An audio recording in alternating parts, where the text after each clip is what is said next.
Hi, and welcome to some Derps Talk About Games. I'm your host, Mango. And I am your co-host, Buddy. And this week, we're going to be talking about Fallout 3 and the upcoming Fallout 4 stuff. But before we get into that, Buddy, why don't you tell the audience what we do on this podcast? Well, it's pretty simple, Mango. On this podcast, we like to talk about games. We're actually going to be doing the first in a two-parter just because of... that's how influential Fallout 4 is going to be in our lives. I think it really does deserve 2 episodes of content all to itself. So we wanted to, state for the record our where we are going into this game and let everybody know kind of what our thoughts are for these kind of Bethesda games going on. Yeah, but I think we want to start just by talking a little bit about general Fallout 4 impressions because, interestingly enough, I know that you've been keeping very close attention on some of this stuff, and I, for the record, have not been. Yeah, absolutely. Do we want to talk about our weeks first? That is definitely a good idea. I think giving a little taste for the non-Fallout listeners among you. Yeah, given that we're going to do 2 whole weeks on this, maybe like 15 minutes about what we've been doing lately, just to kind of add a little bit of spice in. But yeah, why don't you finished your Heart of the Swarm replay through, because I can see the Void comes out at the same time as Fallout 4. Not as important, but certainly very close. Indeed. I did finish my Heart of the Swarm playthrough, and I was playing through the campaign again on hard, and I can't help but feel a little bit disillusioned almost in a strange way regarding the ending of Heart of the Swarm. And now, just for any folks who haven't played the game and are looking to avoid spoilers, this is your warning. But Mango, Heart of the Swarm ends with Sarah Kerrigan and Jim Raynor toppling Emperor Mengsk's dominion, killing Mengsk, and kind of reclaiming the dominion for humans, right? At the same time, though, Kerrigan has mutated herself back into the Queen of Blades after she was freed from that with the Xel'Naga artifact in the Wings of Liberty campaign. And instead of, staying with Jim Raynor, who she purportedly has, she loves him, right? Like, she got back together with him almost.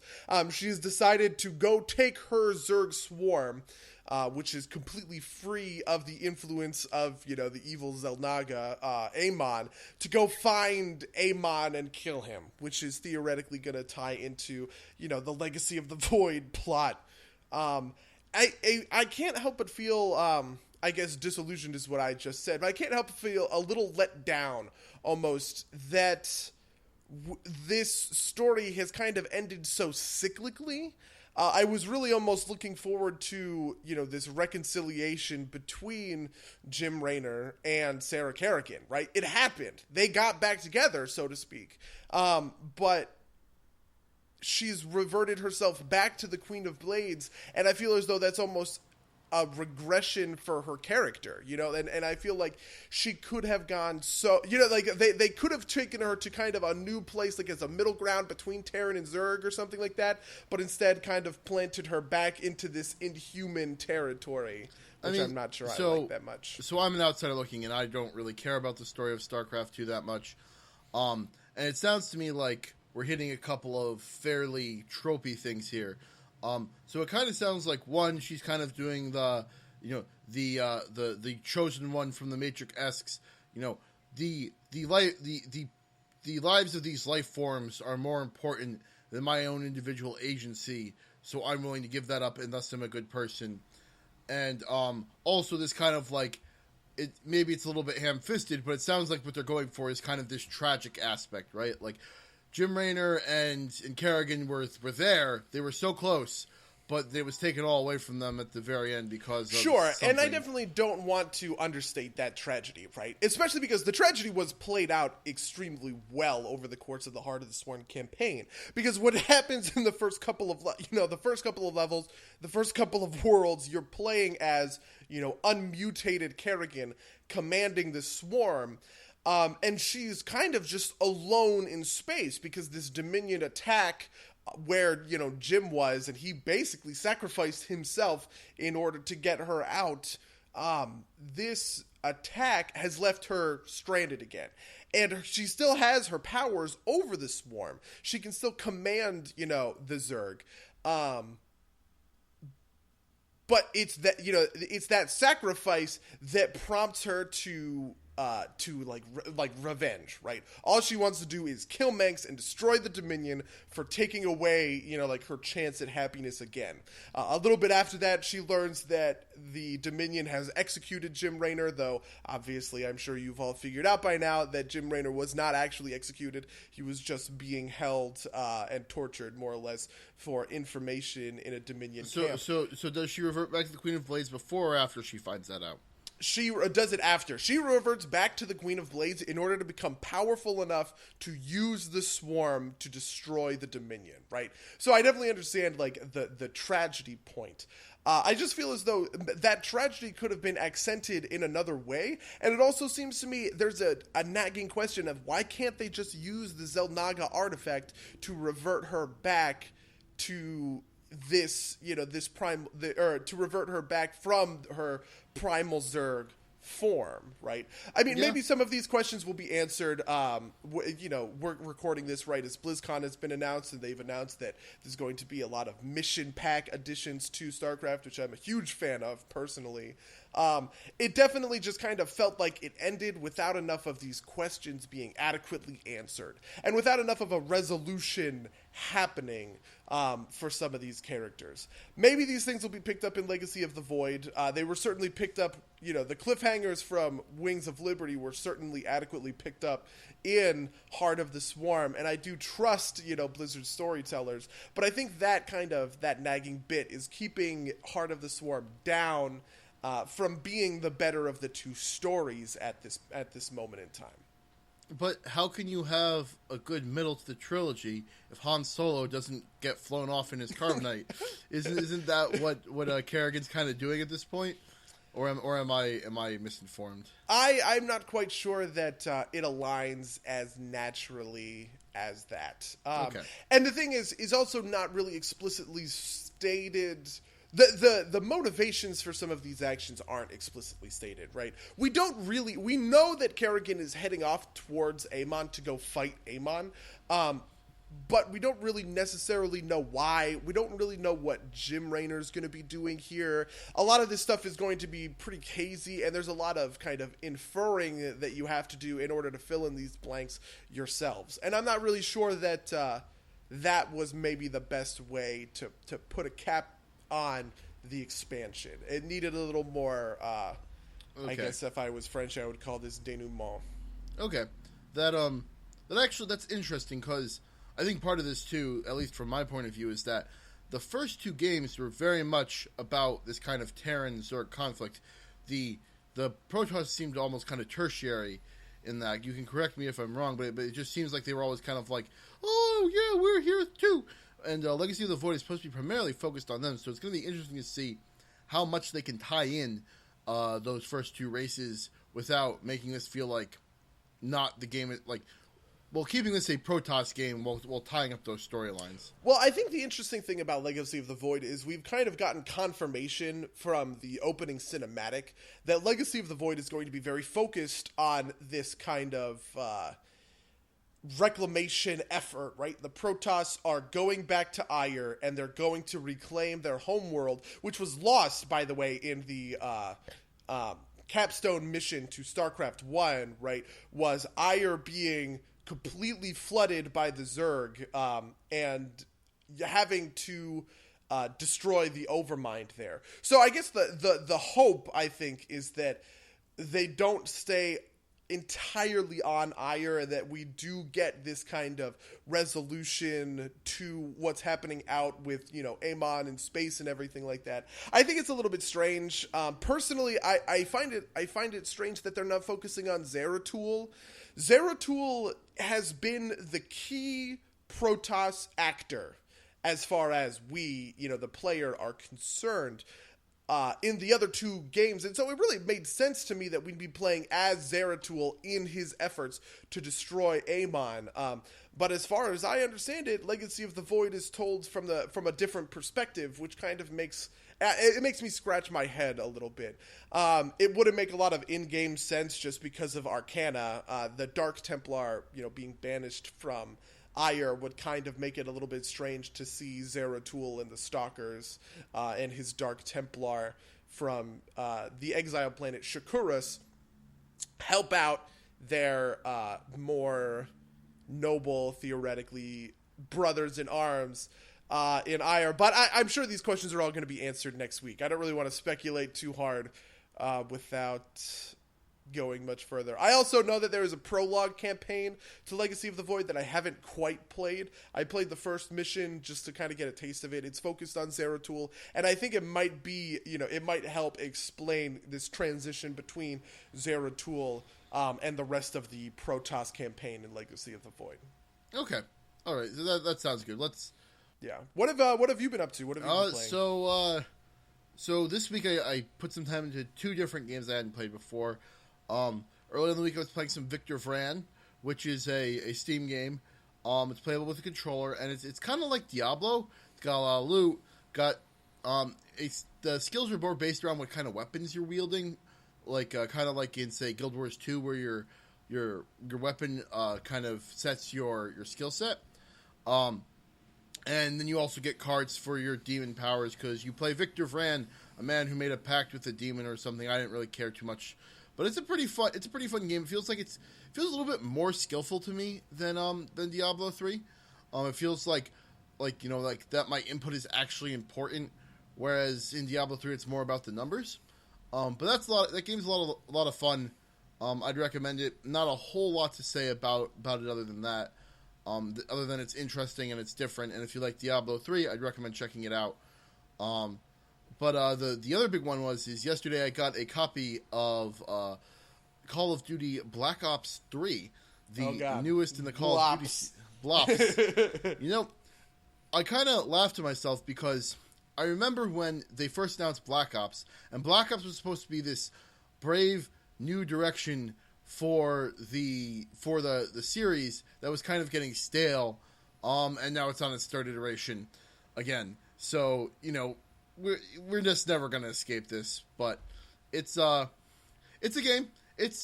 So for people out there, Call of Duty is kind of my guilty console shooter pleasure. It's very arcadey. It's not super tactical. It's very kind of like you go ham, you go fast type of game.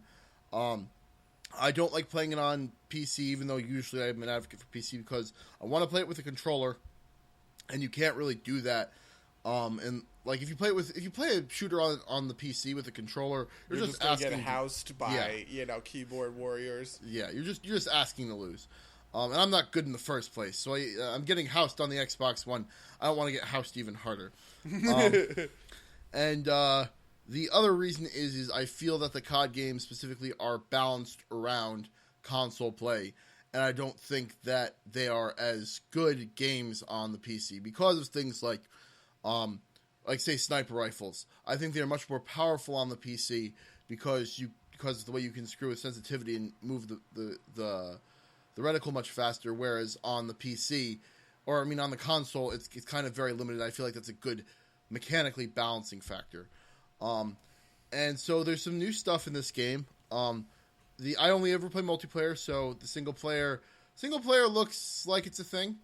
I have heard that that's one of the better ones, but I really don't care. I played the original. I played the original Black Ops story. I played Modern Warfare 1 and a bit of 2, but the 2 story I never really got into. I don't really think the shining jewel in Call of Duty's crown is its single player. Oh, absolutely. Although some people like it, and apparently this one's pretty good. That's good to hear. I loved, for the record, I thought Call of Duty Modern Warfare, Call of Duty 4, was very well done and very well told. And probably one of the best ways to, kind of do that super hardcore first person shooters. Like it's like the best version of that kind of storytelling, I think. Okay. But yeah, I've felt always that the Call of Duty is kind of almost shooters for not really like casuals, For bros. but yeah, just for, yeah, you know what I mean. Just for there's definitely a lot of mastery to it, and it's not something like Candy Crush, right? But it's Right. not something for super hardcore crunchy play. You know, like the Captain Crunch players of the world aren't really going to drift themselves Yeah. towards Call of Duty. I think they are very content in CS:GO land in general. So I have so the new thing about I have this very specific bone to pick, and it's been bothering me all weekend. So I kind of want to get this out there. So there's this new system called Specialists. They're unlockable, kind of like everything else, and essentially they give you like an ultimate. We've seen a lot of like Overwatch kind of went this way. Over the course of the match, you build up meter, and every time the meter is full, you can use it. Each specialist has two abilities. One's a weapon, one's like some inherent ability, and you can only choose one of them, right? Like the first character is called Ruin. His first weapon is called Gravity Spikes. You kind of jump and slam your fists into the ground and creates a big shockwave and kills everybody. The second one's called Overdrive, and you run real fast. Like I said, you only get one of them at a time, and it's pretty cool. And I think it works well. And there's a bunch of other. They're really varied. They're really different. I think they are well done. It's kind of like your class in Destiny, or like I said, like the ultimates for the characters in Overwatch. But the thing that bothers me is that your specialist and your class are completely, independent of each other, and you can't tie them together. And this bothers me so much because, like, I play like one of the classes that I like to play is this one where I run around and I shoot things with a shotgun, and I run, I don't aim down the sights, I just run up close to people and I shoot them with a shotgun, and that's fun. And for that, like the run real fast perk, the Blitz, that's awesome. That is absolutely what I would take every time I was playing that class. However, the other class I like to play is I use a light machine gun, and I kind of stay a little bit more of medium range, and I would like literally anything else as my perk for that case. Just because running real fast is, well, not useless, is not particularly useful to me. And so you have to you can't switch your specialist in game. You have to set it before the game starts. So if I want to switch my class out, I'm stuck with a useless perk, or in the case of the shotgun class, if I switch to it, I have a suboptimal perk. And it just drives me crazy. I don't understand why the game just doesn't let you tie your specialist to your class. And it's been driving me crazy. I suspect there's a technical reason for it. Something like because you have one charging meter all game for your ult, switching that would probably... They probably didn't want to have to deal with having to reset it or something, or try and convert the points to something new. But it's just, it's such a miss in what otherwise would have been a great way to do things, right? Like, I want to play as Ruin with Overdrive with my shotgun versus playing, say, the Sparrow is like, there's a bow, one of the female characters gets a bow, and she can shoot. Sparrow, I think is the name of the bow, and she can shoot people, and that goes well with that LMG theme that I was talking about. But I can't arbitrarily switch between the two of them. I have to plan it out ahead of time before I go into the match. It's infuriating. But yeah, this is the hill I'm going to die on. My hate for specialist, or not hate for it, but my like this tiny little gripe that's just endlessly aggravating. So I can speak to this a little bit. Because I feel a similar thing in my, I suppose, FPS of choice nowadays, which has, of course, been Payday 2. In Payday 2, you have similar things to these kinds of specialists, right? Because you have skill points that you get from leveling up, and you put them in different classes, right? And typically, you can kind of fill out one or two trees, so classes are defined by like, oh, I'm playing Tech Forcer, which is half technician, half enforcer, or I'm playing, a medic drills build, which is half technician, half mastermind, or, Ghost Fugitive is one that a lot of people play, kind of a thing. And something that's frustrating to me personally about how Payday is set up is they have a couple of missions that are played out over a course of a couple of days, right? So you have day 1, day 2, and day 3, and there are times when day 1 is a very loud shoot everything mission, right?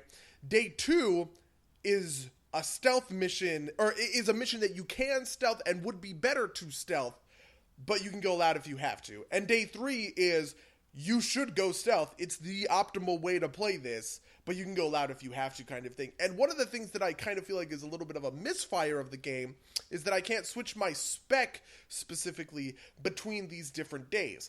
As I enter into day 1, as I enter into this, into the mission as a whole, right? I have to complete all 3 days in order to complete the mission.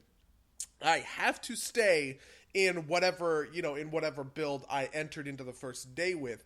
And at times it feels a little bit frustrating, but also I see a merit to the design decision behind it, right? Because I think it might be almost too much customization for the player. Like, it's too optimal, too perfect. And I kind of like I'm going to force you on day 1, which is always going to be loud. I'm going to force you to do that in your hardcore stealth build. Because days 2 and 3, you want to stealth, right? So day 1 is going to be that much harder because you have a terrible build for it.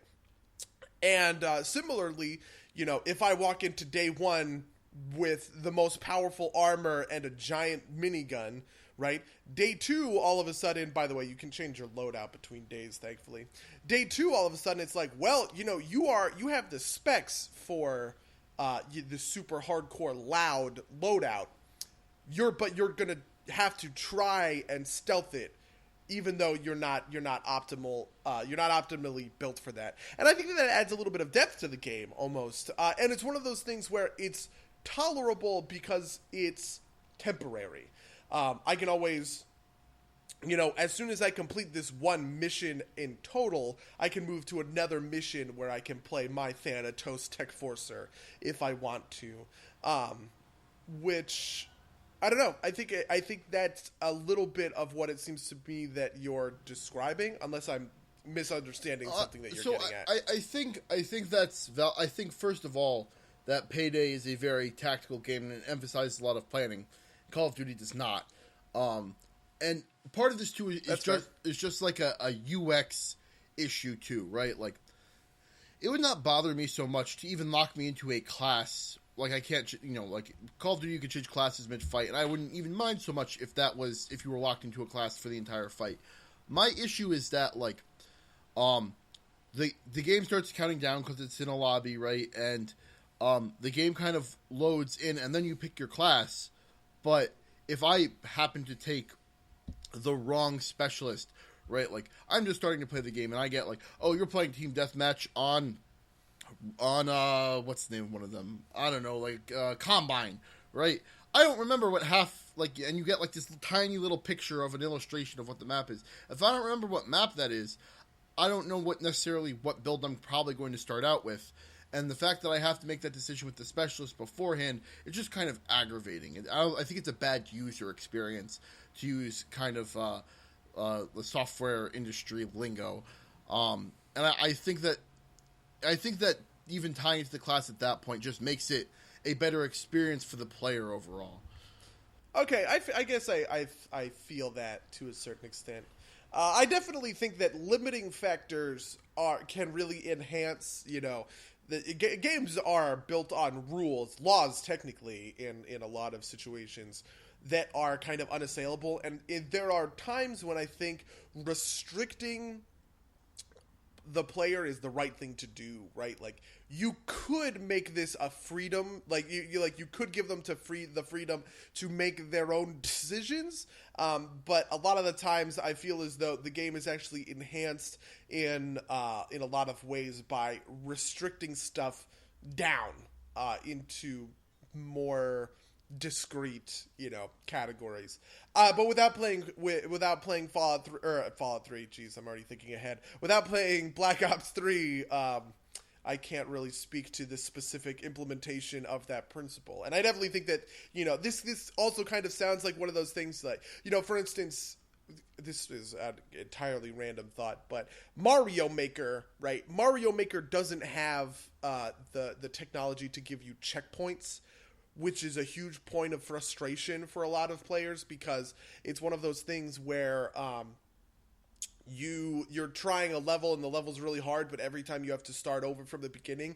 And and Nintendo just listened to that feedback, and they were like, listen, in the next update you guys get checkpoints. And I feel like this is kind of one of those things where if they announced an update that was along those lines, like if they announced that, oh yeah, in Black Ops 3 we're going to let you change your specialization and your class mid-game, it would read very much the same way to me. And I think that would be a neat little change for them.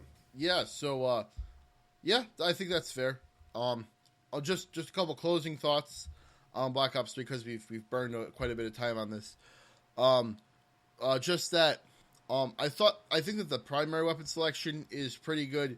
There's like a half dozen weapons in each category, with more in the assault rifle category, because there always is. But I'm actually, like, very specifically, I'm disappointed in the secondary weapon selection. There's 3 pistols, 2 launchers, and 1 other, which is a combat knife. And it leads me to wonder if, like, there's some, like, other, like, if there's going to be expansion or something that rounds that out, because it just seems... That seems very, very light to me. Yeah, very light, specifically for the secondary weapons. Like, the grenades each have a half dozen options each. The perks each have a half dozen options. But, like, there's, like, there's 1 semi-auto pistol and, like, 2 other pistols. I'm not sure what they do because I haven't unlocked them yet. There's 1 free-firing rocket launcher and and you could also lock on with it. And then 1 block-on only launcher, like the Stinger in I think it was Modern Warfare 1. And then a combat knife. Which it's just weird to me. On that note, no more one, or rather, your melee is a gun butt, and it takes 2 hits to kill, so that's a difference. Actually, I don't even know if we ever even recorded that one, but kind of the genesis for this podcast was talking about what was an idea I had for talking about the different melees in different games. And so they have changed that from the classic COD one slap, 1 kill to you have to hit them twice, which you had to do with the riot shield. There's no riot shield in this game. Another minus from me.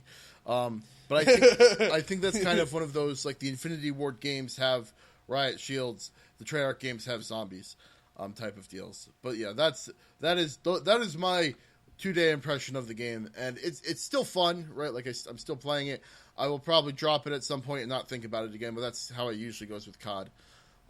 It is fun for exactly what it is, and I'm okay with that. Cool. Well, I think that brings us very easily to our close. Going back in time to when I asked you a little bit, you've been keeping up very closely with what's been coming out and what's been released, for Fallout 4, and I have been the exact opposite. I've been doing not everything I can, because I have seen stuff here and there, like on Reddit and Twitter and Facebook when people kind of whatever, maybe I'll watch a GIF or 2, but I have done my best not to watch the videos. I've done my best, not to read. I haven't watched anybody's, like, let's play where I play 10 minutes of Fallout 4. I haven't done any of that because I really do want this to be a fresh experience. But obviously we're getting closer and closer to the time, to the time of release. So I think it would be, so I'm open to having this, explained to me, and I want to hear your thoughts and what is coming down the pike for Fallout 4, because it is, I'm pretty deep in the dark. Yeah, so just as for our listeners, I have not watched any spoiler footage, and I will not be spoiling anything about the story. I have watched the trailers. Have you watched the trailers, buddy? I have not. That's so you don't even know. Oh man, nope, do you know the name of the character? I know. What was announced at E3? that he was like a married guy or something. Right. But like, there's the courier, the lone wanderer. Oh yeah, I have no idea what that is. Oh Nope. man, so I'm not gonna spoil that for you because if you don't know what that is, I kind of want you to have that. But that's not relevant. This is all going to be about systems in the game, stuff that at least to me doesn't really count as. They're not story spoilers. They're kind of mechanical spoilers, and they're things that you'd have to know within like 5 minutes of booting up the game anyway. Yeah. All right, so just so the audience can know about the format, what I'm going to do is I'm going to explain the thing to Buddy and get his initial reaction because it's all fresh from him, and then we could discuss our thoughts on it. But I kind of really want to get your kind of fresh take on all this. So the first thing, you might actually know this because I might have mentioned it to you before, but in Fallout 4 there are no skills anymore. It's all in perks, and you get a perk at each level, and everything's based on your special. What do you think of that? Okay. I'm cheating a little bit because I've known about this one for a while. Okay. I don't like this change. Just my gut reaction. Because I actually think it's really tough to explain this without kind of but it's very much like a an insider baseball thing of my first playthrough of Fallout 3 and Fallout New Vegas. I didn't know the specifics of how skill points worked, right? So my thinking through that game was, oh man, I'll level this one, I'll pop it up by, 5 points or whatever. Maybe that'll improve my percentages a little bit, okay, whatever. When the true design of the game is that you have to hit, break points, right? Milestones in the skill points, and they basically don't matter otherwise. And so it's one of those things where the illusion of it was very valuable to me, and and the illusion of it made the game play better. And I definitely don't think that it's unrealistic to design the game with skill points that work in the way that I've almost just described, right? As you put more points in, all you're doing is kind of increasing, let's say, the modifier or the constant, or just kind of whatever to incrementally increase your character, so that there is a minor but a tangible difference between having 27 and 28 skill points in the unarmed tree or whatever. I thought that was I thought that was a really engaging part of how Fallout was systemized for 3 and 4 New Vegas. And I'm kind of wondering the perks thing, this everything being tied to your special really makes the game feel less. It just feels like more bare bones comparatively. Sure. You got your perks, leveling up in Fallout 3 and Fallout New Vegas, right? But in Fallout 4, if everything is going to be perks, that's just going to read a little bit strange to me, I think. Okay, so first, I'm going to give you the popular opinion, or the opinion that's being shouted around Reddit in the place, which is Bethesda's making Fallout simpler to appeal to a wider audience, which might be true. But my kind of take on this is going to be that I have read all of the perks. I'm not going to go over them with you because that would take an inordinate amount of time. But so one of the things is that I felt like a lot of the perks in Fallout 1, or not Fallout 1, Fallout 3 were kind of bland. I think the perks in Fallout New Vegas were much better, and they were every other level. Perks are back to being one a level, and there are perks that kind of take the place of, getting your lockpicking to 25 or getting it to 50. I think that's a pretty decent substitution. That on those levels where you wouldn't be getting a perk, you're just essentially ranking up a skill to that level, which I think is okay. And also one of the things is that instead of a perk, or I think it's technically one of the perks, is you can increase one of your special stats by 1. I think that okay. I don't think it's a terrible system. It looks like there's still some neat perks there. I am kind of disappointed, having looked through the perks, that they don't seem to be as varied, because a lot of them have to be kind of like these static boosts. Although I will say that they have put a little bit more flavor into kind of like the base stat boosts and some of the capstones for them, like rank 5, like the video that got passed around. I don't know if you saw it, but the capstone for the melee weapon perk is you can occasionally knock somebody's head off. In VATS, which I think is really cool. Actually, it might not even be VATS, it just might be at any point in time you can occasionally just instant execute an enemy by batting their head off. I think that's pretty cool. Again, I think that I'm gonna miss some of the more unique type perks. Like, I don't understand why the Mysterious Stranger has 5 ranks in it. But we'll see how it plays out. But I definitely feel your concerns. But I think, given the realities of the former skills, I think ideally we would have gotten a better skill system, but I think this is better than the previous skill system, which was kind of like this tiered mask for what was really important. Okay, actually, that is a fair way of describing how I feel about it as well. And I guess I'm a little bit more, I'm a little bit more melancholy that we are not getting that ideal skill system. But I feel where you're coming from, certainly, and I think that that's a good way to kind of summarize my. It's a good way to summarize how I feel about this whole thing. Okay, all right, let's move on to the next point then. So, a video got leaked, and I didn't watch this video for content, but I watched it just to kind of see what happened. A little bit of it I skipped. So, the video is you can run across the Fallout 4 map in 11 minutes. And I checked the video. It looks like the guy does that.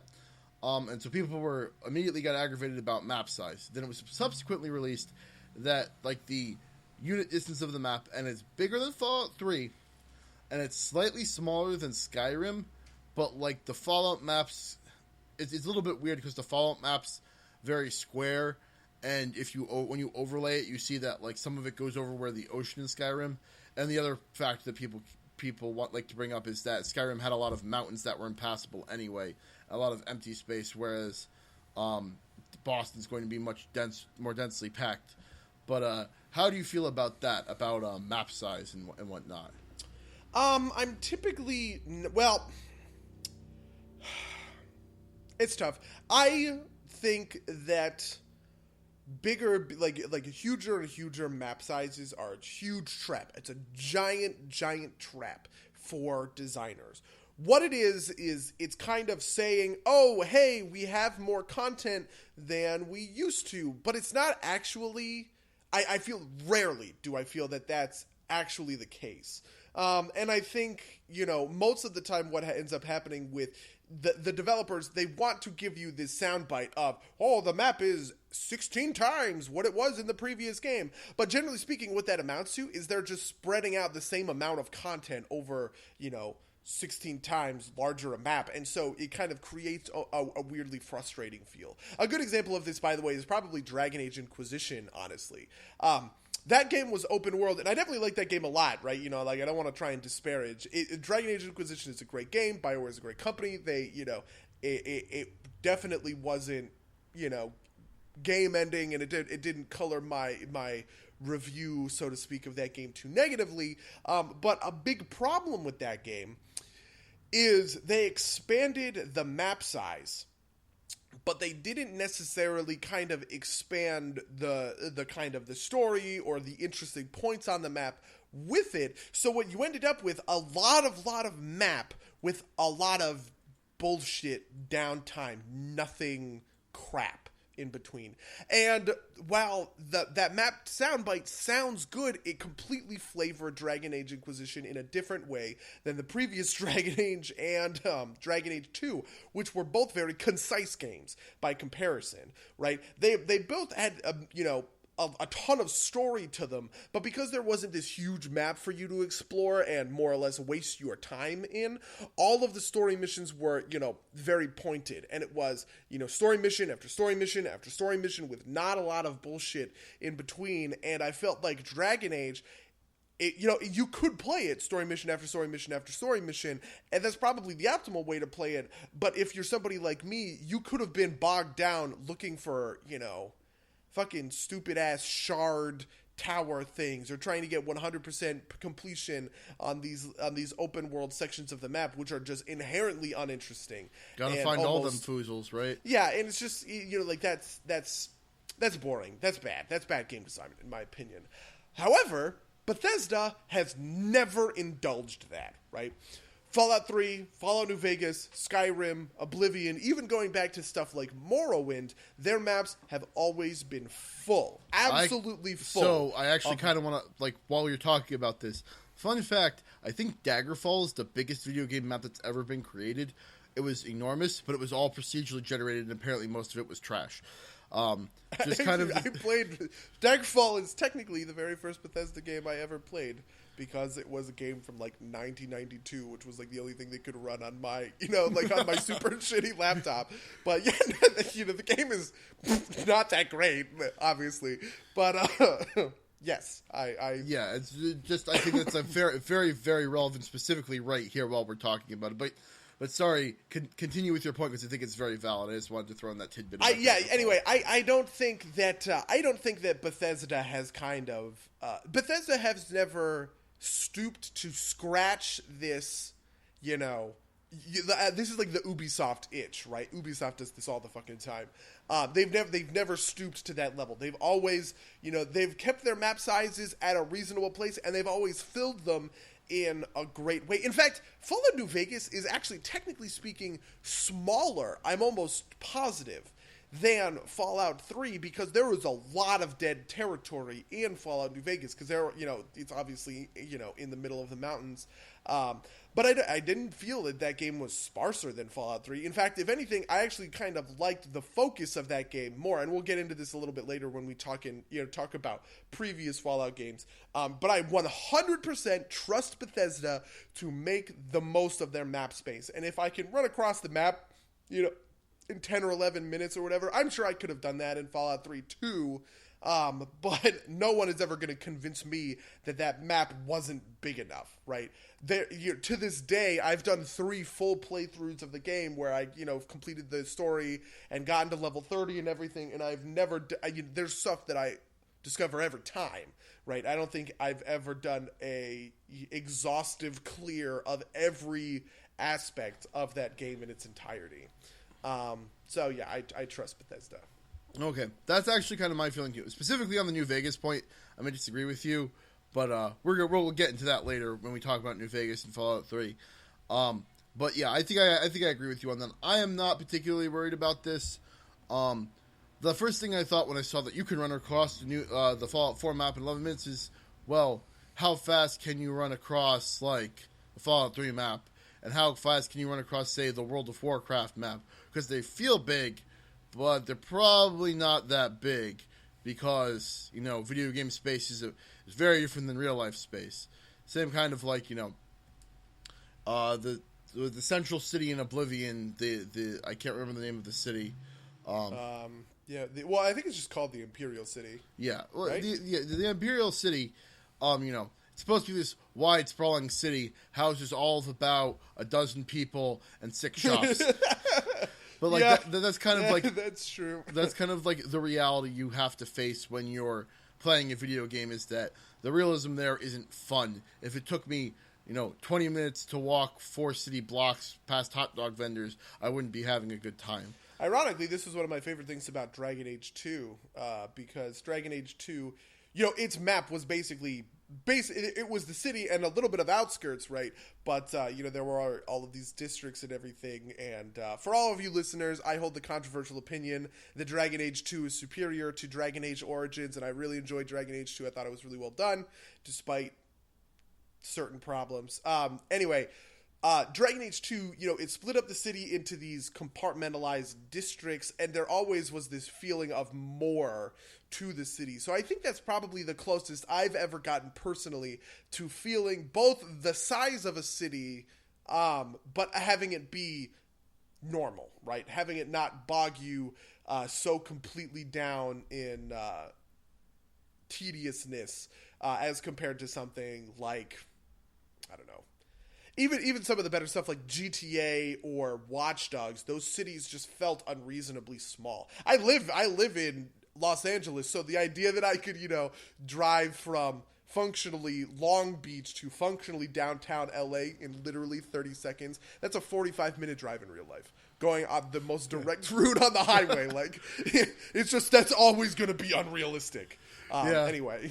Yeah, no, I definitely get that. I think that's reasonable. And, on that point, I think that the Imperial City did feel big, and I think that Ironforge, for example, does feel big, even though, like, if you sit down and count it, it's not actually that big. That's certainly true. I think the biggest thing about World of Warcraft cities that helps this is the very clear districting of them, right? Every city is kind of compartmentalized into these districts, and I think that helps with kind of the abstraction of how how big these things are in reality. Oh, Imperial City has 4 areas. Oh man, that must be huge. It technically has 5 because there's that little outcast area. Or like, isn't there the one area that's outside but technically part of the Imperial City where like the Gray Fox quests are? Oh, and, like, the slums, I know what you're talking about. Yeah. I would count that as a 5th district. Don't disparage Oblivion, Mango, even though that game does not hold up as well as don't you know that, like, Oblivion was better than Skyrim? I know, yeah. Morrowind was better than Oblivion. Oh, that is a hill that I will die on. I hate that. I hate that so much. So much, dude. I'm 100% with you. And listen, I loved Oblivion. Literally, it's not even the week that Oblivion came out. I just bought Oblivion on a whim, right? But my parents happened to be on a vacation or whatever, and literally, I just didn't go. I must have been in college because I was working some summer job at my parents' house or whatever. And I bought Oblivion, and I loaded it up, and I basically didn't leave the house for the next 6 days straight. I just didn't go to work. I just didn't, I didn't go hang out with my friends. I just laid in my bed and played Oblivion on my laptop because it was, it was Oblivion. Anyway, yeah, I definitely know that pivoting feeling. Back to Fallout 4. Fallout 4. All right, next one. I think this one's going to be interesting from you. So, the dialogue system has significantly changed.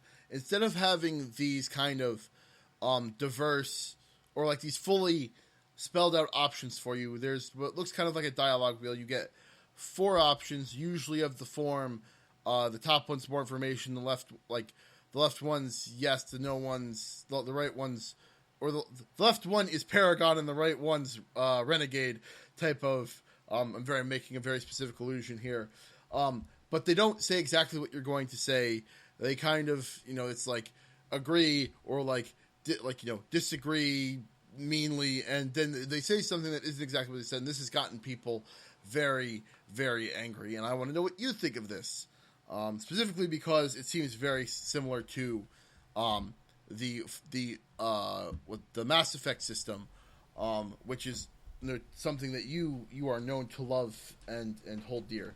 I do. I really do love the Mass Effect system. But this sounds fundamentally different to the Mass Effect system, and it's and I think here's why. Maybe this isn't true for Fallout 4, right? And maybe Fallout 4 is a little bit more directed here. But the reason those systems work so well in Mass Effect and in Dragon Age 2 and Inquisition, though Inquisition was kind of a middle ground, I would say, is because it wasn't a tabula rasa game, right? It was a character game, right? Shepard is a character. You direct Shepard and you influence kind of where he goes, right? But at the end of the day, Shepard is never the kind of guy who's going to walk into a store on the Citadel, shoot everybody in it, and steal from them, right? No matter what you do, you cannot change that fundamental aspect of Shepard's character. And this is obviously limited by the game system, but I also think that this is a limit of the game system that also applies to the character, right? You're merely adopting the the moniker of Shepard or the moniker of Hawk. A similar system can also be seen outside of BioWare games in Deus Ex, right? You are adopting Adam Jensen's moniker. And there is a lot of freedom on how you do stuff with Adam Jensen, and your Adam Jensen is different than my Adam Jensen, just like my Hawk is different than your Hawk, and your Shepard is different than my Shepard, obviously, but we all have to live kind of within the constraints of, these guys are named characters who we are influencing, but we are not, defining at their corest, basest levels. Fallout has never been that kind of game. Fallout has always been a tabula rasa game where you are playing, the Lone Wanderer, you're playing the Courier. In Skyrim, you're playing the Dragonborn. In Oblivion, you're playing the Hero of Kvatch, I think, is the kind of the generalist title that you're given.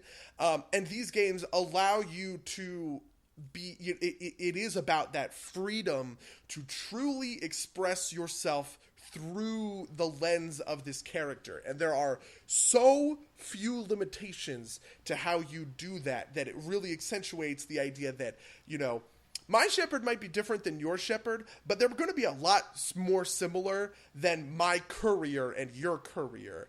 Just because, Fallout wants you to 100% immerse yourself and create this, kind of substitution for yourself in the Fallout world.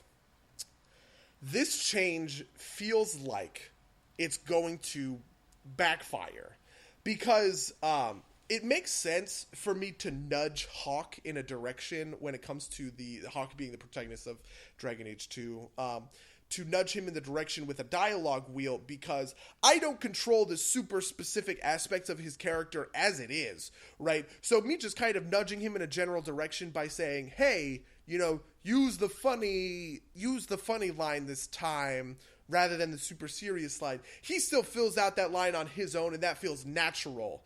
But when I'm playing Fallout, I do think I want to dictate word choice. And I do think that the nuances of word choice, and this is super, super true in the Fallout 3, Fallout New Vegas system, those nuances of word choice, even though they end up in the same spot, they matter because they affect the way that, I feel like I'm playing this character. And I think that this is something that we're really going to miss in Fallout 4, unless I'm misreading the situation of this game, and maybe this character is, it is more of his own character than it is a character, that I'm creating from the ground up. That with that caveat in mind, I'm not a big fan of that change in general. Yeah, actually, so that's actually the same problem that a lot of people have with this change. Is that essentially they're saying, I like to play this character, I like to role play this character, and this is going to take away from that.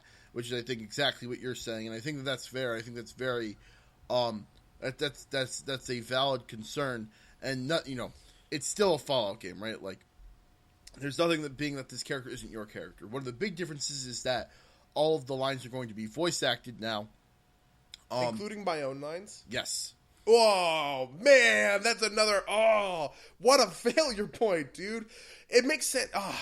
God, I hate this. Okay. Oh, I didn't know you didn't know that. Oh, so I had no idea. I had no idea. I really didn't have. I've been trying to live under a rock. Okay, so the reason voice-acted lines and not voice-acted lines are a really important thing in Fallout 3, I want to fill in the voice of my character. So, okay, just backing this up even further.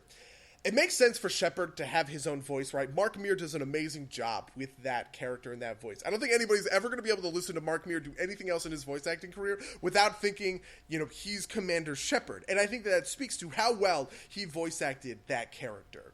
But it makes sense for that character to be voice acted because I'm not, I identify with Shepard and I'm playing as Shepard and I'm directing Shepard, but I am not Shepard, right? I'm just kind of nudging him in these general directions, and as I nudge him, he fills out the lines for me, and I hear them through his voice, which is always going to be his voice. One of the big sticking points I have about stuff like Dragon Age Inquisition is Dragon Age Inquisition wasn't voice acted, but Dragon Age Inquisition made the fatal flaw in my estimation, which is in these dialogue situations, they still treated the camera like my Grey Warden was a unique and individual character. So what they ended up doing was they would put the camera on, whoever I'm talking with, right? Some elf or whatever. And then the elf would talk and all of their lines are voice acted. And then the camera would look at me, right? At my face.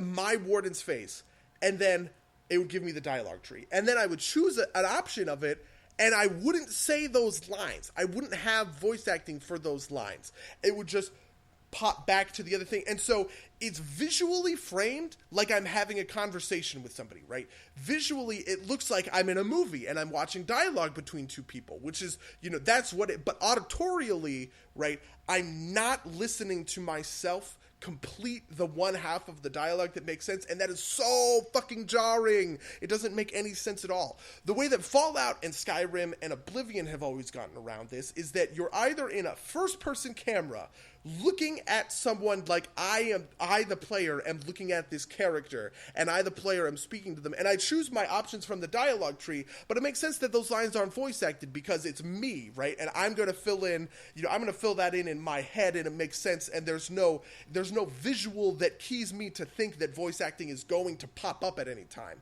right? Even if I'm not in first person, I'm still in third person sitting directly behind my character. So it's not like I'm looking at myself sit there like a fucking idiot with my mouth closed, right, not speaking, which is just it's so jarring.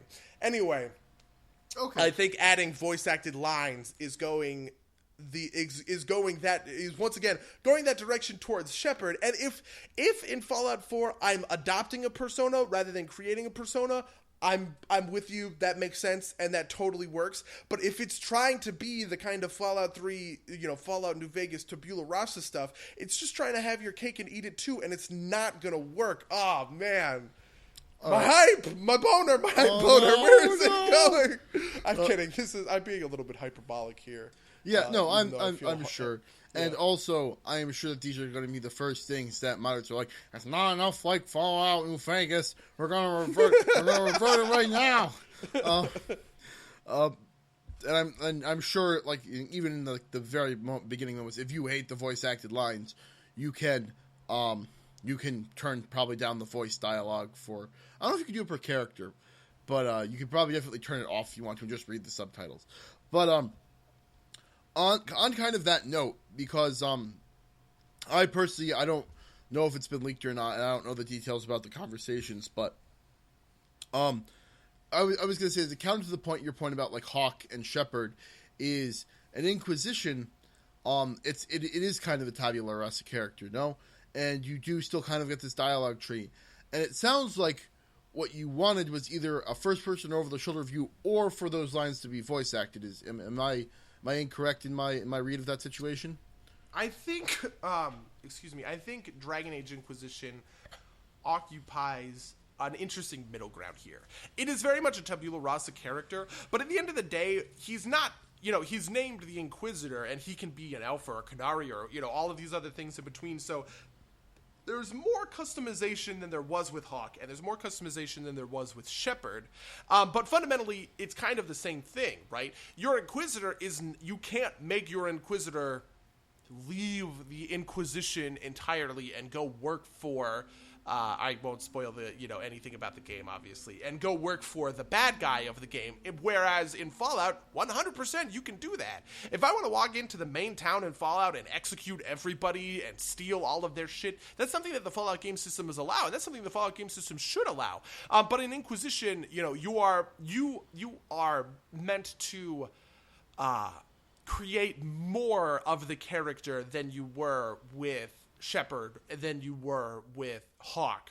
But at the end of the day, you still don't control everything. And I think that that's the kind of, that's kind of like the interesting break point between the two. Like you even name, my Inquisitor was, a male human noble, and so his name is technically Tonric Trevelyan, right? But they don't call him Trevelyan. They don't, phonetically voice out Tonric, even though that would be so fucking cool. And if there's ever a game system that can do that with like my personal written characters, I'm gonna go baller. Like I'm gonna go nuts for that. I got a surprise for you. So, I don't know if Tonric will be in there, but the Mr. Handy that you create your character with at the very beginning of the game, he says your name, and he's got like a ton of names pre-recorded. So you do get your name said as your character in Fallout 4. Holy shit. That's cool. That's awesome. All right. Back on board? I'm back on board a bit. Though, is it just the Mr. Handy that refers to me by name? I'm not sure. I know that they pre-recorded a bunch of names, including, like, stupid ones like Balls, and apparently John Cena. Wow. I mean, funnily enough, I very typically adopt. I adopt a certain number of personas, no matter what games. Right? There's a ton. Tonric came from WoW, but my Dragon Age Inquisition character, like that's a Tonric, right? My first Dragon Age Origins character was also a Tonric. But my Fallout characters have always been kind of unique to Fallout. I guess maybe this is just because I don't play a lot of other post-apocalyptic stuff, but they always tend to be like, I don't know, they're always like cowboy ripoffs. My first one was Slim, and then I had like Red, you know what I mean? Like these like super, super cowboy names because I don't know. Slim was actually not my Fallout 3 character. He was my Fallout New Vegas character who took over, who was the white hat cowboy in the Wasteland. And I always loved that kind of, the cowboy mythos that is injected into Fallout. So your Fallout 4 character is going to be named Yasuo then? Maybe, I don't know. He might be named something like like Drifter, like West or something, like that kind of bullshit. I am so if Sergio Leone came up with a super stereotypical cowboy name, I will probably use that name in a Fallout game before I die. Anyway, you could name if you're gonna name him West, might as well name him Kanye or Drake. You could name your character Drake, and then do that Hotline Bling thing. Wes is kind of cheating because Wes was the name of a gunslinger. I made him, but I never played. Do you remember when I was going to join Mark's Runelords game for a while? The character that I made for that was Wes, the gunslinger, who's like super cowboy. Yeah, you can name him after my gunslinger Guido, the most cowboy sounding name in the world. It's real spaghetti western. Indeed. But yes. Anyway, I think we've kind of explored that a bit. I think this is definitely going to be the biggest change from like a role play perspective, which is actually kind of important, I think, to like so. Just gonna put this out there. Bethesda's story writing isn't the greatest. And like all of that kind of like the reason you play, or at least the reason I play, I think the reason you play Bethesda games too, is for this kind of like immersiveness, like I am a being in a world, kind of doing my thing. And this is, I think, going to be the biggest change to that. And so I'm curious to see if this really does damage or if it works. And I do think that Todd Howard is a good game designer, and so we'll see. I'm sure this will be a big topic of conversation next week when we actually hit the game. I completely agree with you there. All right, couple more quick things. These should be relatively quick. Some of them are a little bit less about the game itself, but more about the news surrounding the game. The face animations look pretty bad. Not gonna lie. Like even in the launch trailer. Do you care? Like, do you care too much about that? Some people do. I don't think it's gonna be a make or break thing. A face like really good, really nuanced face animations from my perspective are for hardcore story, hardcore character games, right? BlizzCon is happening right now, and so we're watching a lot of cinematics from StarCraft and everything like that, or like the cinematics from StarCraft 2 that I just recently played. Those cinematics need really great facial animations, and even the in-game stuff needs great facial animations and good voice acting work because they're super character-driven, super story-driven. Like in World of Warcraft, all that facial animation, right? So the point is, right, I mean, if anybody has seen the in-game cinematics in Wrath of the Lich King and then compares them to the in-game cinematics of Warlords of Draenor, you can see that when Tyrannus Menethil comes out, spoiler alert, I guess, for a 5-year-old expansion to a game that ends exactly how you think it is, when Tyrannus Menethil pops out of Frostmourne to take his son Arthas back into, to die, literally. His facial animations are garbage, and it does, to a certain extent ruin the moment a little bit. But when Thrall and Garrosh are fighting on the plains of Nagrand, right, and Garrosh is admonishing Thrall for hoisting upon him this power that he wasn't ready for, and it's Thrall's fault, that Garrosh was, made these shitty decisions and turned into a bad person, and Thrall is obviously like, no, you fucking baby, take responsibility for your own actions. Those facial animations are great. And you see the disappointment in Thrall's face. At the same time, you see this kind of indignation, but also self-loathing in Garrosh's face. And I think that those animations in those kinds of games, super character-driven, super story-driven, very important that you emote, that you emote with that subtlety and with that grace and elegance that I expect from a real conversation. Fallout will never, I don't expect it to be a super, super hardcore story game. I don't think it should be a super hardcore story game. It really should be focused, like we said, on the immersion, right? The best thing about Fallout, the best thing about Skyrim, the best thing about Oblivion is how great and seamless and whole these worlds feel. And making sure that that is a top priority is always going to be fine with me. And if the facial animations are kind of whatever to, make these one-note-ish characters work, doesn't bother me in the slightest. All right. Well, the other things I have on my list are kind of like outside of the realm of what we've been talking about. I feel like they're not a good fit. So let's move on to discussions of Fallout 3 and Fallout New Vegas. I've wanted to talk about these games in an environment like this for so long. I'm sure you have. And I think we actually are going to have an interesting counterpoint because, I think we might agree on what makes New Vegas, like what each game does better than the other. I think I'm going to fall down on the side of the fence that Fallout 3 is ultimately the better game, and I'm sure you think that New Vegas is the better game. I do think that New Vegas is the better game.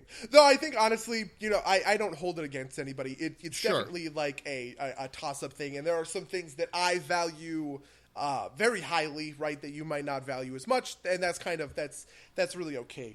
Realistically, at the end of the day, we're talking about, Fallout New Vegas is a 95 and Fallout 3 is a 93, right? Right.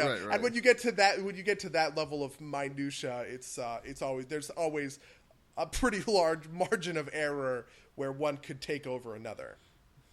Yes, no, absolutely. And I think I agree with you on that. But yeah, I'm sure you have. So actually, let me talk a little bit, kind of, I guess, why I feel that Fallout 3, or the primary reason at least, why I like Fallout 3 better than New Vegas. This is actually going to go back to your point about how big the New Vegas map felt. And I'm going to say that I felt that the New Vegas map felt kind of linear and small to me. It might not have been, but that's just the way it felt to me, right? Like, it feels like you do this lap around the desert and then you're in New Vegas, and that feels like most of the, that feels like, oh, okay, I did the thing. Whereas the Capital Wasteland just felt so expansive and so, I could walk in a direction for 5 minutes and then find something weird, like a town that was all run by children or something like that. And that was something that, I really valued Fallout 3 that I didn't really get in New Vegas. And I think that's probably the single biggest reason why I like Fallout 3 better, because it feels more open and more explorable, and kind of gets that kind of immersion factor in better for me. Whereas I feel like I'm being corralled in New Vegas. I think that corralling is definitely there in New Vegas, but I certainly forgive it because in my mind the immersion of New Vegas comes less in the raw map and a lot more in the actors in the region, right? It was really important to me that New Vegas actually take the progression where you go, you get dug up by Victor, the cowboy robot, and then you head to the small town of Good Springs, and then you head south, and you hit, I'm blanking on some of these names, but you head south, and then you hit Prim this one Slim, campus. the other right? cowboy Yeah, you go to Prim, robot. and then you go to the ranger station is down there, and then you head east, and you get introduced to Caesar's Legion, and then you start heading north, and you get back into kind of the NCR. And I thought that progression is very, very important for setting up the conflict between the NCR and Caesar's Legion, for understanding Mr. House and who Mr. House is. And to me, the meat of immersion in that game is constantly about these kinds of political actors around you, right? And so it makes sense almost that, you had to go through this prolonged tutorial of, in some playthroughs, that tutorial could be long. I played through New Vegas a couple of times, honestly not as many times as Fallout 3, but, it's kind of hard to go all the way through and hit New Vegas inside of like 5 hours, just because, you have to do Novak, and you have to do Prim, and you kind of have to go through that like horseshoe almost. But I definitely forgive that, because I think it was so important to set up how people are interacting with the region, such that when you do exit Novak and you start making your way towards New Vegas proper, and really the map unlocks in its sum total, that you had a really good context for everybody that was moving, and everyone that was moving and acting in the region. Yeah, see, I just I get what you're saying, and I don't think that it's invalid, but I just didn't feel that way about it. I felt like I was very locked down. I think part of it too was that I found the actual city of New Vegas itself to be very, very underwhelming. Like, we were talking about Imperial City and how that feels grandiose, even though it's 12 people and 3 shops. But I felt that New Vegas really felt like 3 buildings.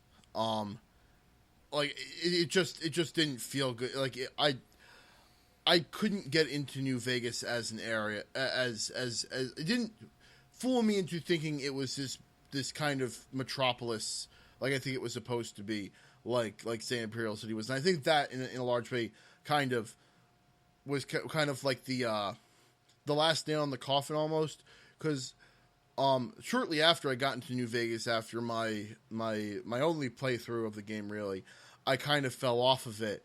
Part of it, I think, was also due to some other factors. Like, I played a melee character, and every encounter was either I won handily or I couldn't win. And I think that was a weakness of the game system at the time. But I don't think that that to me is what kind of makes New Vegas less important to me than Fallout 3 and, say, like Skyrim. Interesting. That's interesting. I guess I never got the feeling. Well, I agree with you. New Vegas wasn't as big or grandiose as the Imperial City kind of thing, but it definitely felt a lot like Rivet City to me. I don't know. I didn't really feel like it was any bigger or worse. I think that kind of metropolis maybe was implied, and that's a failing a bit.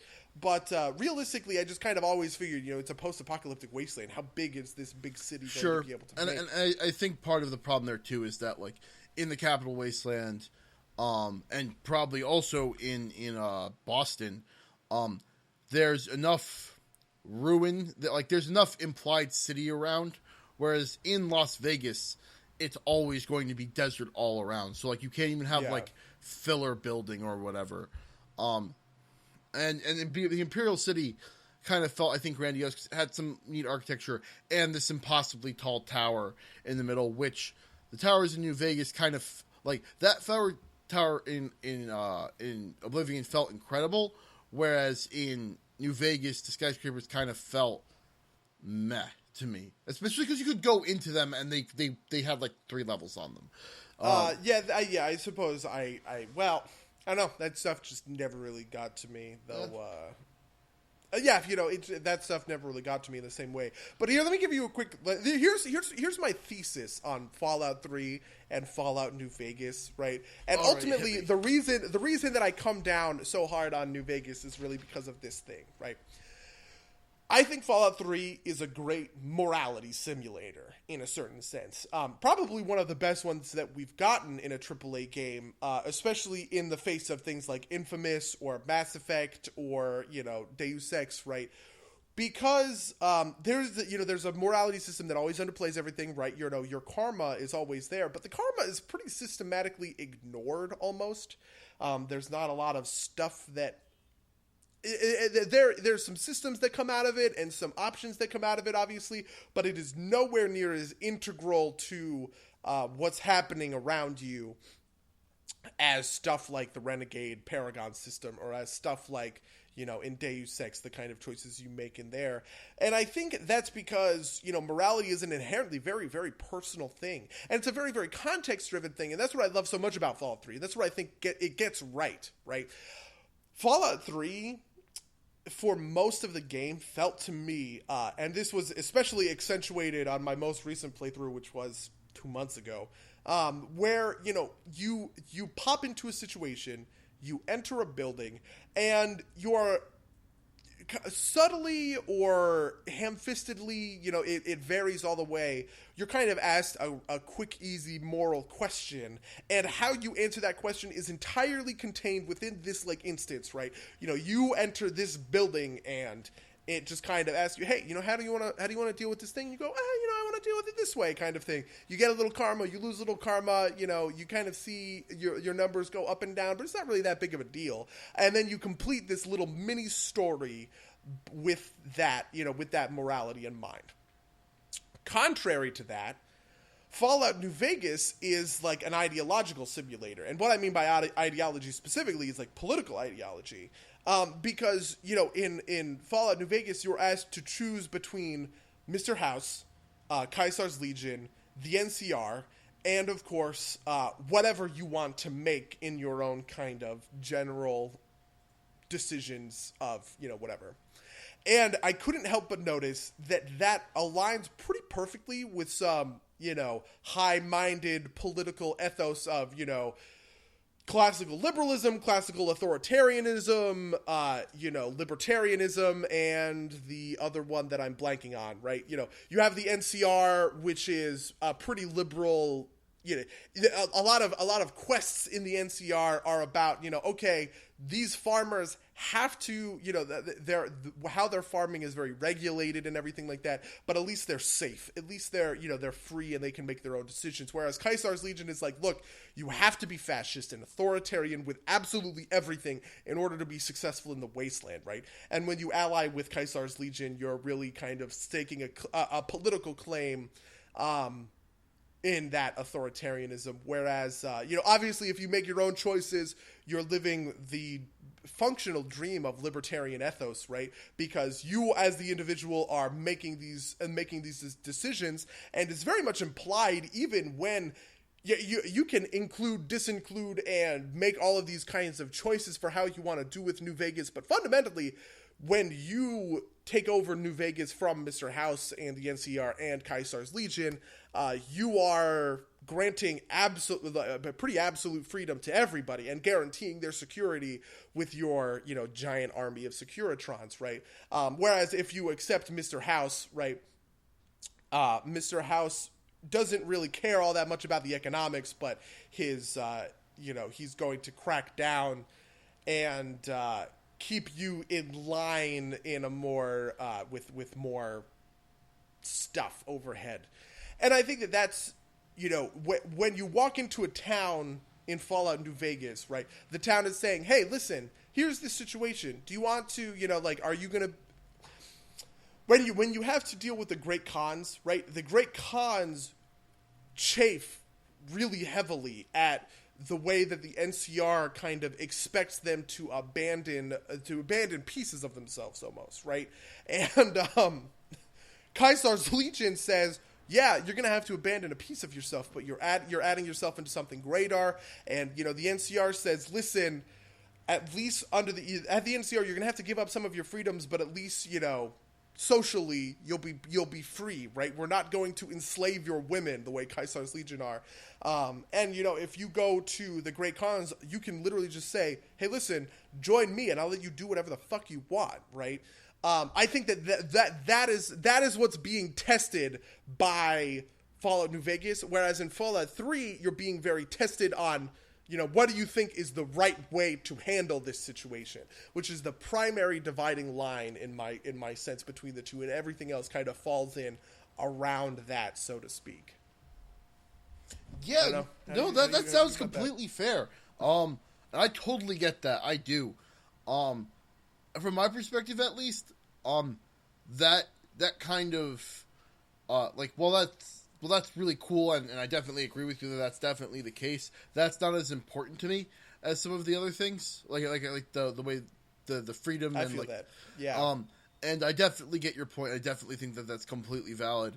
It's just ultimately not as important. To be completely honest, I think that hits it on the head, because honestly, New Vegas is the kind of more complex undertaking in this sense, right? Because in one of them, everything is kind of on its own island, and you really only have a couple of different choices to go through, and they don't affect each other very much. Whereas in New Vegas, everything is a part of this greater political web of the region, right? If you fuck with the NCR here, you're disenfranchising yourself with Kaisar's Legion over there, right? If you destroy Mr. House's robots, you stop being able to interface with Mr. House in the same way. And I think that interconnectedness is probably a little bit worse in Fallout New Vegas is probably a little bit worse in its execution than Fallout 3, but I think that's a result of, ambition and vision. Sure. It's not really hitting its vision, and I'm willing to forgive that amount, right? I'm willing to say that, this ambition is really cool, and I'm really glad that they kind of shot for the stars and landed on the moon here. I don't know. That's kind of how I think about it. Also, from a systems perspective, I fundamentally felt that Fallout 3 was very easy to break, in my opinion. Sure. And Fallout New Vegas was much better balanced, and had a lot better kind of longevity, where, I couldn't just, in certain instances in Fallout New Vegas, I could just kind of run around one-shotting things, but it wasn't nearly as easy as it felt and as quick as it felt when I did that kind of thing in Fallout 3. One of the notorious things that people say about Fallout 3 is you basically can just max speech. If you spend all of your early skill points into speech, you can just kind of talk your way through like half of the quests, which I think is pretty bad design. Whereas in Fallout New Vegas, there's a lot of talking options, but only a couple of them are only the ones that you are being specifically persuasive are about speech, right? Sometimes you'll have to use explosives, right? And it's like this dialogue option is only unlocked if you have 50 points in explosives, and you're just like, well, fuck me. I guess I should have upped my explosive skill before kind of coming into this thing. Or, one of them is survival and that kind of thing. So, I don't know. I think there's that aspect to it as well. Yeah, and I think that Fallout 3, you say it's bad design. I think that's only true because it's very simple, and, not that, Oblivion's speech system with that weird spinning wheel or whatever the fuck it was. Oh yeah, dude. Whatever, oh man. Was any great feat or anything? But we talked about diplomacy checks in a previous episode. We did. A system that required you to do a little bit more than just, have a high speech skill would, I think, because on face that sounds really neat, right? You don't have to even shoot anything. You could just talk your way out of it. That sounds really cool, but when the reality of it is that you can click a button and skip the content essentially instead of shooting it. It's less satisfying. Definitely. Well, plugging another one of our episodes, there's no mastery to that, right? Yes. There's a lot of mastery between how you strafe, how you move, can you aim your shots, or using your VATS correctly kind of stuff to the combat. But when the diplomacy is, it's a success or fail based entirely on how you navigate the dialogue tree.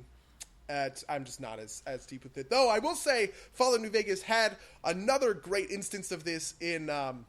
did you ever do the Fort McCarran quests where, Fort McCarran is this big military compound for the NCR, and they've captured a very high-level Kaisar's Legion operative.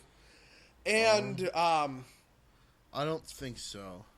there's a quest associated with it where you can go in and you can interrogate the operative, and oh my god, is this so well executed. I thought it was, honestly, it is the crowning achievement. I mean, it's not even a Bethesda game, but it is a crowning achievement of kind of the Bethesda dialogue tree interaction, as far as I'm seeing. Like, go watch a video of this. Basically, what ends up happening is, there are options that you can take to trick the officer into giving up the information that you want, right? And some of them are intelligence based, some of them are perception based, some of them are skill tree based, and so there's all of these kinds of different options for how you're going to navigate and you're trying to. It's very much like a save scumming thing too, where you're like, you can just kind of fuck up and like trigger the wrong thing. You have to go back to a previous save and fix it, kind of thing. But it was so good at simulating, right? Like, how do I get the information out of this guy that is 100% not going to give me the information? The spoiler alert here is the best and easiest way to do that is to kind of convince him that you're working for Caesar's Legion, right? You go in and then, you ask for some privacy and you're just like, okay, dude, I'm a super high level operative of Caesar's Legion. What have you told these guys, And he's like, oh no, I haven't told them anything. And then he goes on to kind of explain all of the things that you need to know. And you ask the right questions. You're like, oh, make sure you don't tell him about this thing. And he's like, oh, I never told him about this thing. And he goes in and all this detail. It is so awesome. And you feel so great when you complete that quest and you mine all of this information out of him, and then you're just like, oh, by the way, it's totally fucking tricking you, dick. Like, it was that was so that felt great. Yeah, no, definitely. I definitely feel that. I think you might have convinced me to at some point go back and look at New Vegas, and hopefully in Fallout 4 they do have a couple of factions. I think they've alluded to the factions kind of interacting in weird ways, with kind of the Institute taking the place of the Enclave in Fallout 3, where, like, that's kind of like the evil one that kind of has to be evil. Like, but I don't know how well, obviously I don't know how well it's going to be implemented and how close to the New Vegas ideal it's going to get, but maybe we'll see aspects of that, and I am sure that the mod community will be on top of that kind of thing. So I'm excited. I think the thing that we can really take away from this is that we're pretty excited for Fallout 4, right? Yeah, I think I'm pretty excited. That is a fact.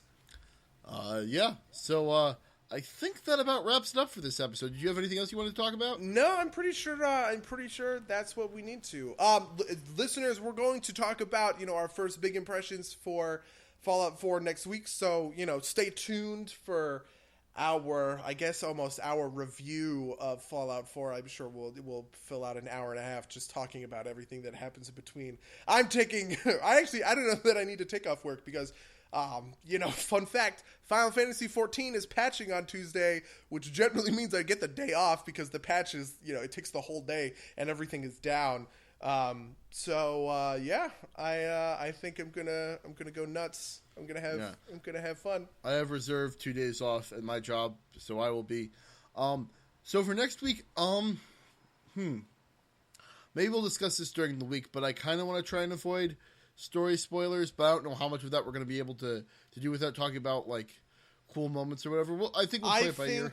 I think the best way that we could do it would be to front load a lot, kind of half and half, right? Like front load non-spoiler stuff, and then halfway through say, all right, boys and girls, spoilers from here on out when we go. Yeah, and I can edit in also, like, if we end up spoiling things better, I can edit in like spoilers start here type of thing. Yeah, so, that makes sure. So that's the plan for next week, dear listeners. Tune in every week to hear a new episode of Some Derps Talk About Games. If you are hype about Fallout 4 and want to tell us how raging your Fallout 4 boner is, you can email us at somederpsplaygames@gmail.com.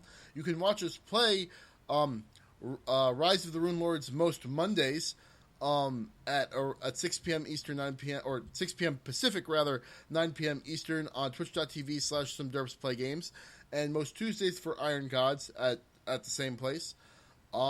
We're both in those games, and we hope to hear from you and see you watching our channel. And we're going to play a bunch of Fallout 4 this week. Indeed. Farewell, loyal listeners. Farewell, dear listeners.